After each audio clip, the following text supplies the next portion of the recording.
type de prise en charge où parfois, quand on intervient comme ça en libéral, ça peut ne pas être très simple.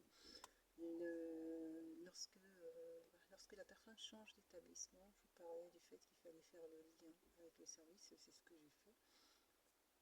Mais quand vous êtes dans l'accompagnement, vous êtes dans l'humain, et quand vous êtes dans l'humain, vous avez des personnes qui vont vous solliciter. Et puis moi, je interviens différemment, c'est-à-dire que j'ai cette possibilité d'intervenir soit dans l'établissement, soit en visite à domicile, mais ça veut dire que je me déplace en fait ce qui fait que dans l'entretien avec la personne c'est totalement différent.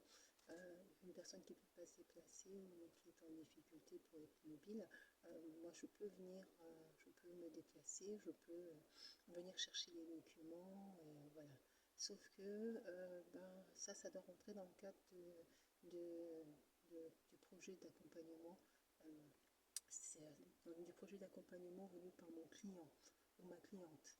Je ne peux pas m'écarter des directives de la personne de la personne pour qui j'interviens sur ce dispositif. Et quand la personne, par exemple, pour un centre hospitalier, si la personne change d'établissement hospitalier, eh ben, ça ne relève plus de mes missions, puisqu'il ne relève plus de mon établissement de rattachement. Donc c'est le service social de l'établissement de rattachement qui prend le relais et qui fait les suites. Voilà. Donc ça fait que les usagers se trouvent avec un tout autre mode de fonctionnement, avec des contraintes qui sont différentes selon les structures, et ils doivent s'adapter.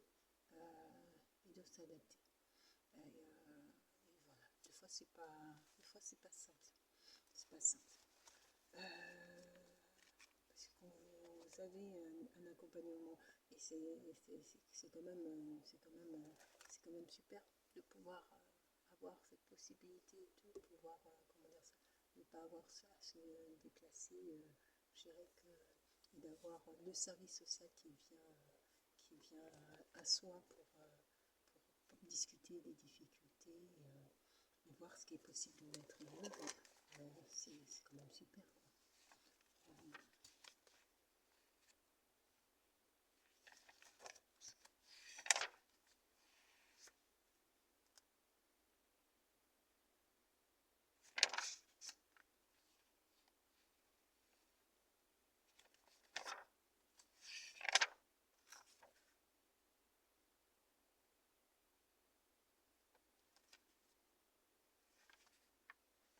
Donc ça fait 5 ans que j'ai créé l'entreprise, et 5 ans que je travaille tout particulièrement sur les établissements sanitaires. J'étais hier en train de regarder quelle était, je me souvenais plus dans quelle institution j'avais démarré.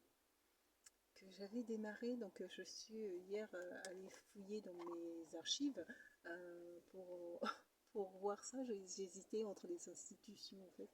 Et en fait, j'avais commencé dans le domaine du handicap il y a 5 ans de cela, dans le domaine du handicap. Ça a été le premier service à ouvrir ses portes, je dirais, et à me donner l'occasion de pouvoir travailler. Donc voilà, super, super, super. Pouvoir travailler voilà, de cette manière.